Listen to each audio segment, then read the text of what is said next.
Alhamdulillah. Dan sekarang kita sedang umroh bersama travel Mabruk Tour. Ya.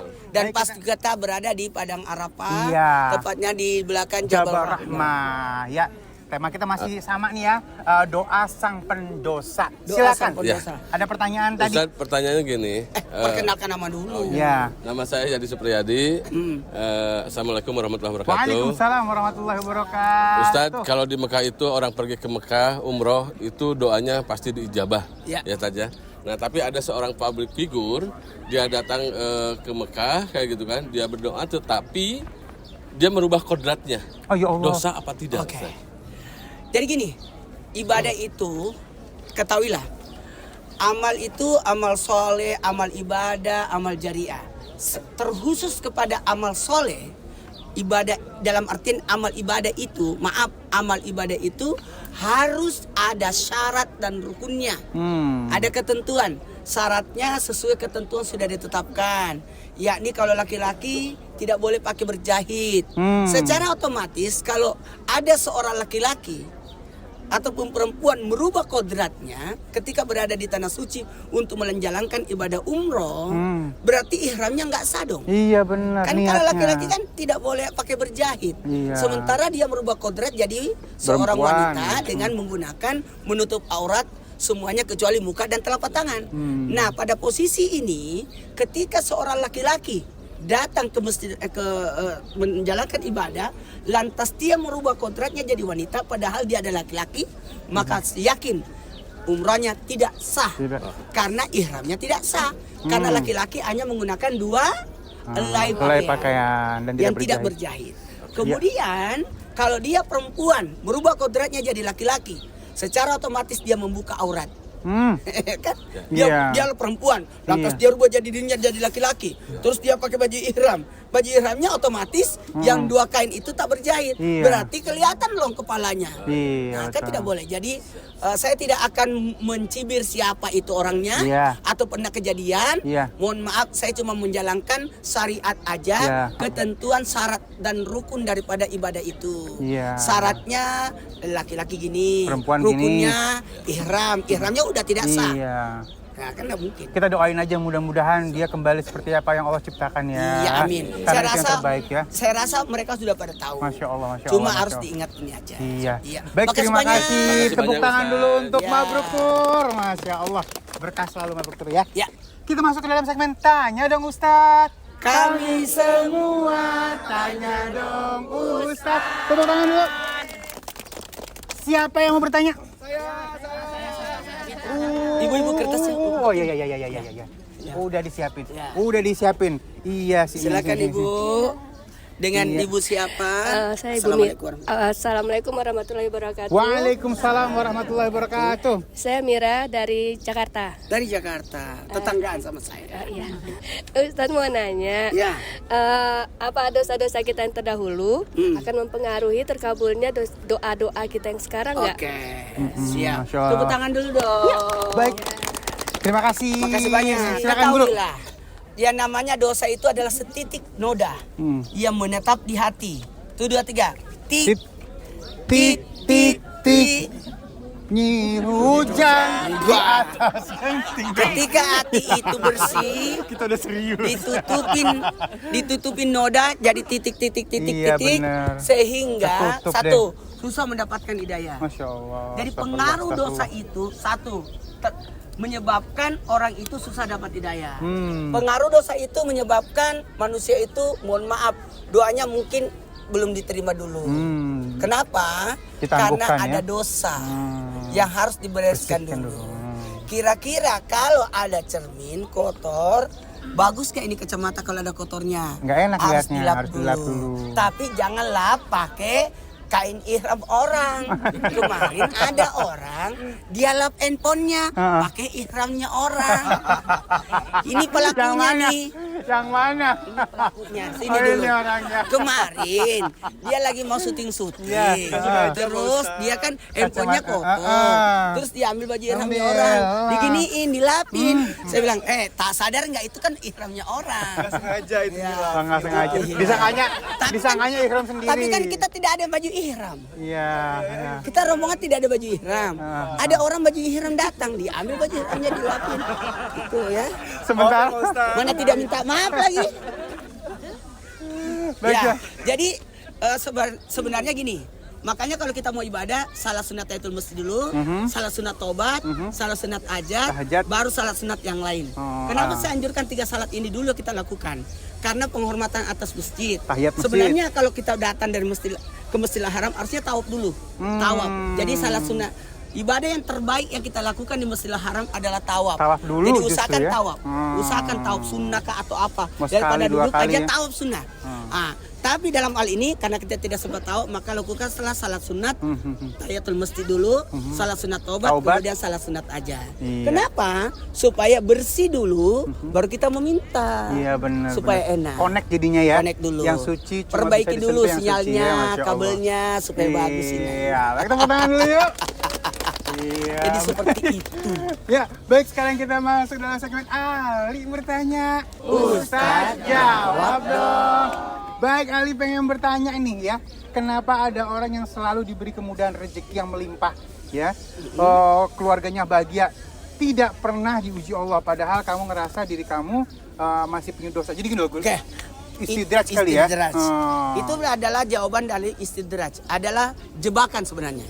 Ketika ada orang banyak dosanya toh dunia sijinul mu'minin wa jannatul kafir.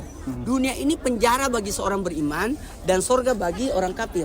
Artinya gini, ketika ada orang dikasih kenikmatan yang banyak padahal dia pendosa, ini khawatirkan adalah jebakan. Sehingga silakan kau supaya makin tersesat.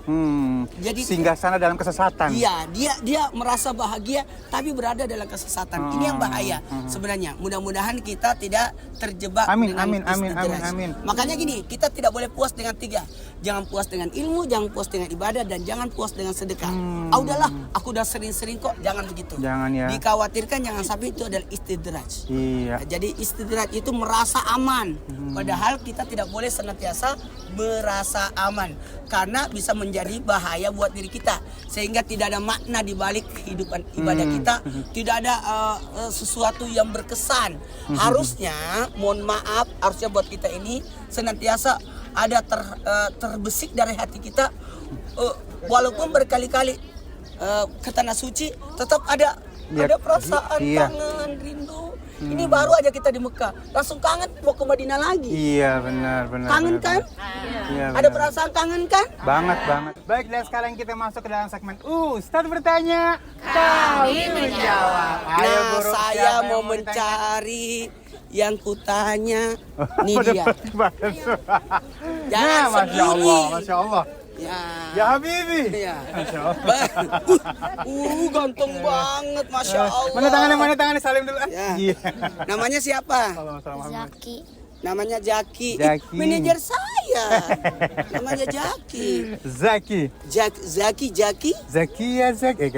Jaki, saya mau nanya nih, Ya. kelas berapa sih? 3. Kelas 3. Mama papa nonton nggak? Nonton. Di mana dia? Ada di sini. Saya mau nanya, Jaki, saya mau nanya. Kalau mama papa lagi marah, Kak Jaki dimarahin, kira-kira Jaki doain buruk gak sama untuk papa sama mama? Nggak. Doanya gimana? Rabbi Ya. Rabbi Firli wali walidayya Warhamhuma Kamara Bayani Sagira. Tepuk tangan dulu dong. Iya, makasih banyak. Jadi ridha Allah fi ridal walidain sutullah sutul walidain. Ridha Allah terletak pada ridha orang tua, murkanya Allah terletak pada murka orang tua. Maka salah satu yang harus kita lakukan adalah Masya Allah tabarakallah ya, adalah seorang orang tua jangan pernah marah sama anaknya. Anaknya. Saya terus terang punya anak 15 tahun, 13 tahun, 11 tahun.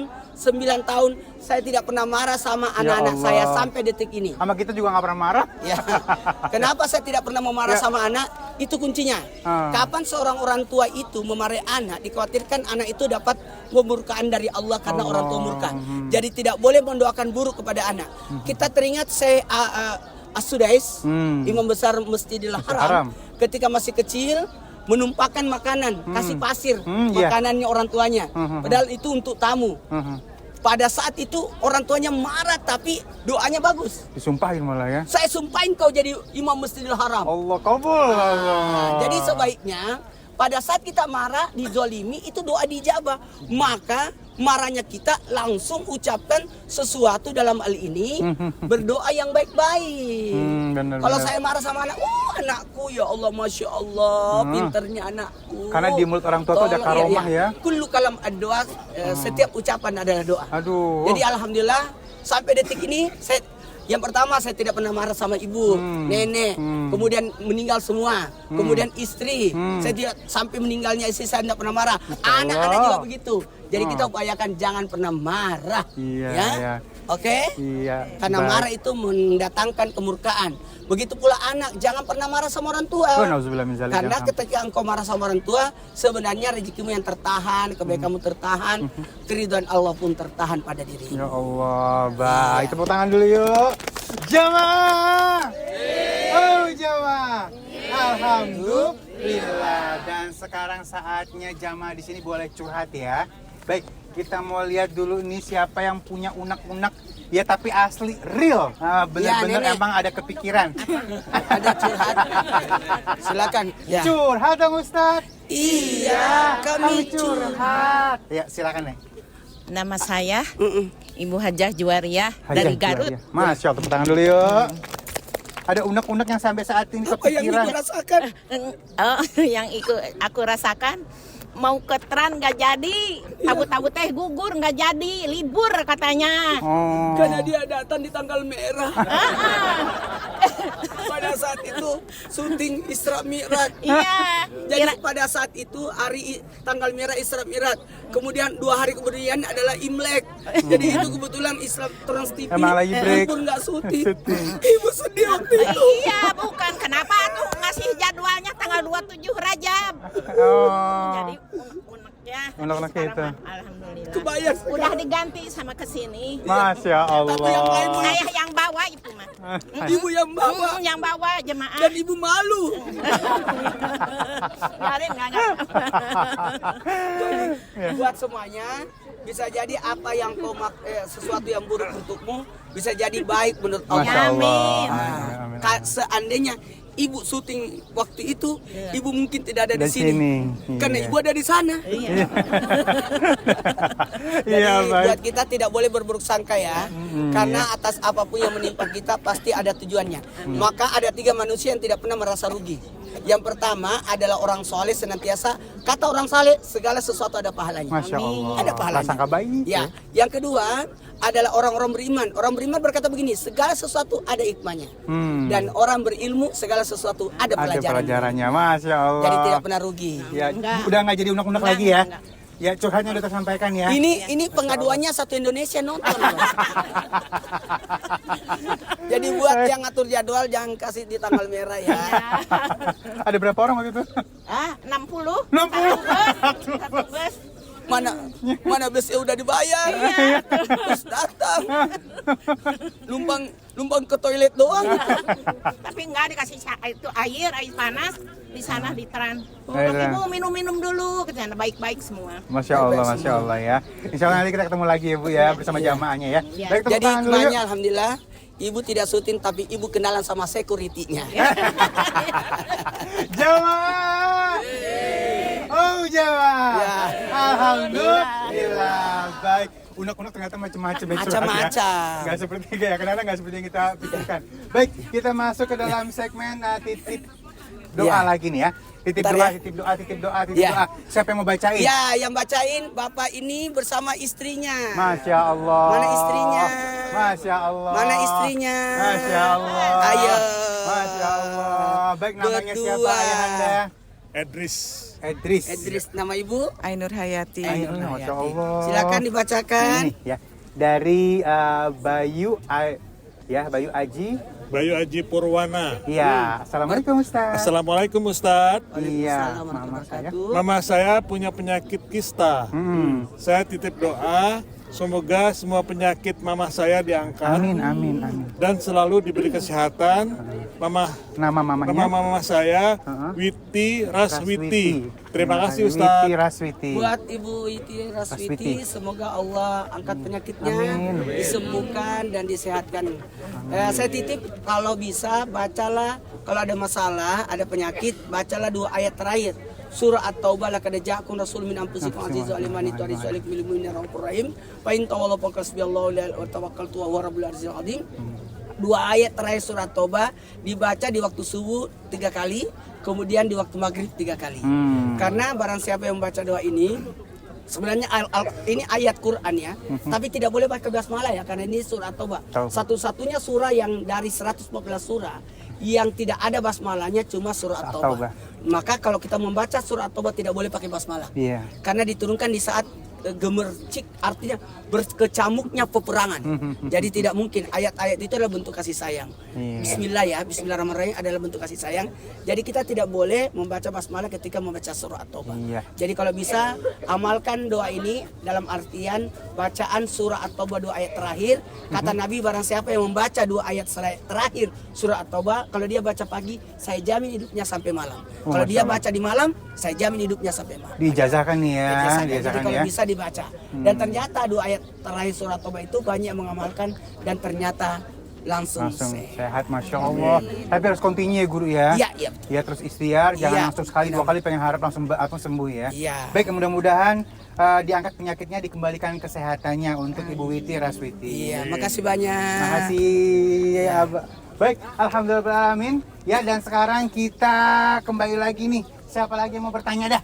Yuk, siapa lagi yang mau bertanya? Yang semangat. Siapa yang nanya? Siapa yang nanya nih? Yang di belakang. Alam. Yang mana? Agung atau Alam? Alam aja. Allah, ganteng banget Lam. Dia udah tambah bercahaya nih ya. Bagi-bagi kemarin, saya lihat bagi-bagi kurma. Dari mana kurmanya? Dari Madinah. Oh iya. Jadi kurma oleh-olehnya sudah dibagi. Baik, nama lengkapnya sama? Alam Sahado Firdaus. Iya, pertanyaannya. Saya curiga. Kenapa guru? Dia takut oper bagasi. Oh, maka dikasih. Sebenarnya dia tidak sedekah itu, meringankan bebannya. Kayaknya ide bagus ya. Jadi kalau takut daripada oper bagasi, bagi-bagi. Sesuatu yang berat-berat dibagi-bagi aja. Ya Allah. Baik, nama lengkap Lam. Alam Sahado Firdaus. Kirain Alam Bahdukun. Baik, pertanyaannya maaf. Jangan kemana-mana, tetap bersama kami di Islam itu Indah. Jamaah, alhamdulillah.